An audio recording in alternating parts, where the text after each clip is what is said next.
My name is Ramakrishna. I am a physiotherapy student. My question is, what is the need of Allah to create Adam and Eve and this total universe? What he will get from this? And my second question is, everything is created by someone. So even God must have been created by someone. What is the meaning of Allah? Brothers asked three questions. The first question, why did God create Adam and Eve and what was his reason to create all this world and humankind? Allah subhanahu wa ta'ala created Adam and Eve, may peace be upon them both, so that the humankind could come. They were the great-great-grandparents. Allah says in Surah Hujurat, chapter number 49, verse number 13, Ya ayyuhan nasu inna khalaqnakum min zakrin wa unsa wa ja'alnakum shu'uban wa qaba'ila lita'arafu. Inna akramakum indallahi atqakum. Inna Allah alimun khabir. O humankind, we have created you from a single pair of male and female and have divided you into nations and tribes so that you may recognize each other, not that you may despise each other. And the most honored in the sight of Almighty God is the person who has taqwa. The criteria to judge any human being, it is not wealth, it's not color, it's not caste, it's not creed, it is taqwa, it is God consciousness, it is righteousness, it is piety. So Adam and Eve, peace be upon them both, they were our great-great-grandparents, of yours also and of mine also, all humankind. Therefore, I call you a brother. We are brothers in humanity. Allah says, Ya you are nas, O humankind. And Allah says in Surah Isra, chapter number 17, verse number 70, وَلَقَدْ كَرَّمْنَا بَنِي آدَمَ. Almighty God has honored all the children of Adam, whether they are born in India, USA, UK, born in a Hindu family, or a Muslim family, or a Christian family. Allah says He has honored all the Bani Adam. If you are a human being, Allah has honored you. Whether your name is Zakir, Abdullah, Ramu, Shankar, if you are born as a human being, Allah has honored you. Now coming to the question, why has Almighty God created the human beings? Allah has created the human beings because Allah says this is one of His best creation. All the other creations of Allah subhanahu wa ta'ala, they obey Him. We have the angels. Whatever Almighty God says, the angels obey Him directly. They have no free will. The human being is the creation of Allah subhanahu wa ta'ala, which has a free will. We can either obey Him or disobey Him. So Allah has created such a creation. We are one of His best creation and the best of forms. But we have a choice of either obeying God or disobeying God. If we obey God, we will go to Jannah, we will go to Swarg, we will go to heaven. If we disobey Him, we will go to hell, we will go to Nark. So this is a test for the hereafter. Allah says in Surah Mulk, chapter number 67, verse number 2, Allazi khalaqal mauta wal hayata. It is Allah who has created death and life to test which of you is good in deeds. So this life is a test for the hereafter. So Allah has created the human beings, and Allah says in Surah Dhariyat, chapter number 51, verse number 56, وَمَا خَلَقْتُ الْجِنَّ وَالْإِنسَ إِلَّا لِيَعْبُدُونَ. That we have created the jinn and the men not but to worship Him. So we are supposed to worship, obey the commandment of Allah subhanahu wa ta'ala. So this is the different creation of Allah subhanahu wa ta'ala, which has the free will of even going against Allah subhanahu wa ta'ala or obeying Him. All the other things, the stars, the trees, the mountains, the Quran says they do sajda to Allah subhanahu wa ta'ala, they prostrate to Him, they obey Him. We have a free will. Now when Allah has given a free will, with the free will if we obey Him, we become higher than the angels. With the free will if we disobey Him, we become the partners of the devil. So He's created us for the test for the hereafter. Coming to your second question. Everything has a creator. Who created? God. If anyone says everything has a creator, it is a wrong statement. Every created thing has a creator. The definition of God is He is uncreated. The moment you say who created God, He's not God. The definition of God is He is uncreated. Suppose a person comes and asks you, that brother, my friend John, he was admitted in the hospital. He gave birth to a child. Can you guess, was it a girl or a boy? Can you guess? Try it out. Guess. Can't guess. Why? Can you on the microphone? Can you guess, was it a girl or a boy? Huh? See, brother John, he was admitted in the hospital. He gave birth to a child. Was it a girl or a boy? Can you guess? A 50% chance? Girl or boy? People are laughing. Why? Can you guess? Can't guess. Why?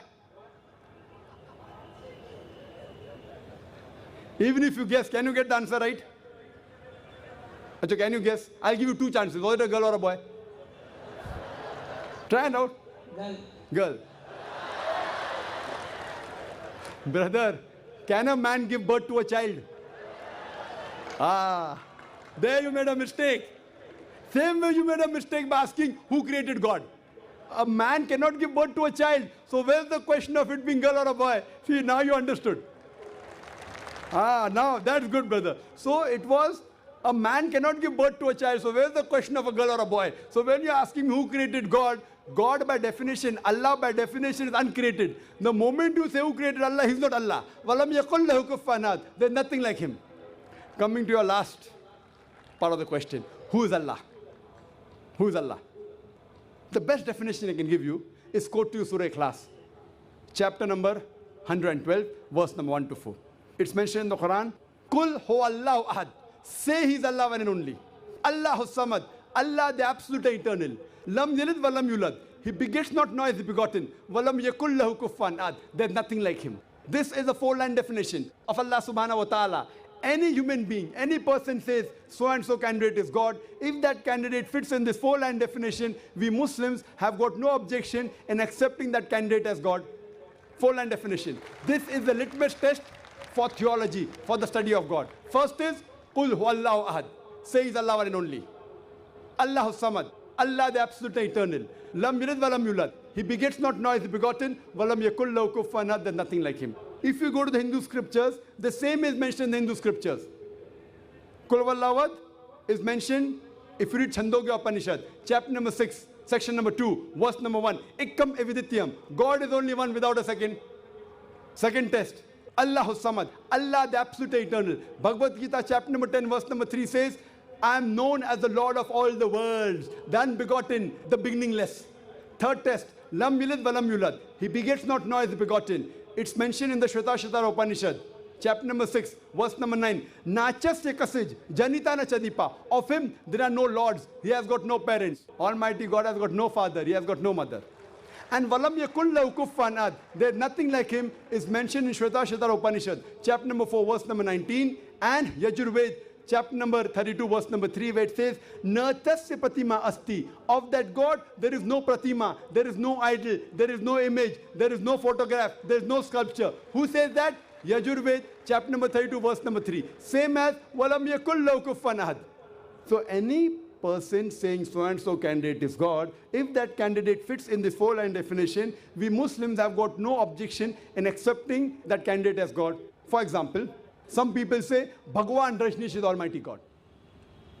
Once during question and answer time, a Hindu told me, we don't believe Bhagwan Rajneesh to be God. I never said that the Hindus believe Bhagwan Rajneesh is God. I said some people believe Bhagwan Rajneesh to be God. Let us put this Rajneesh to test.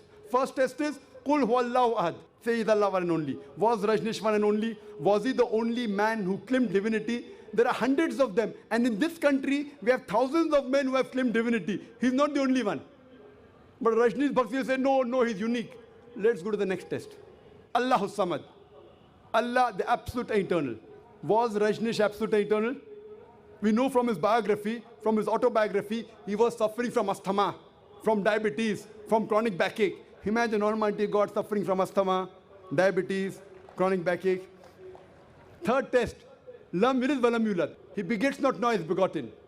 Bhagwan Rajneesh was born in Madhya Pradesh. He had a father and mother. In 1981, he goes to America, USA, and he takes thousands of Americans for a ride.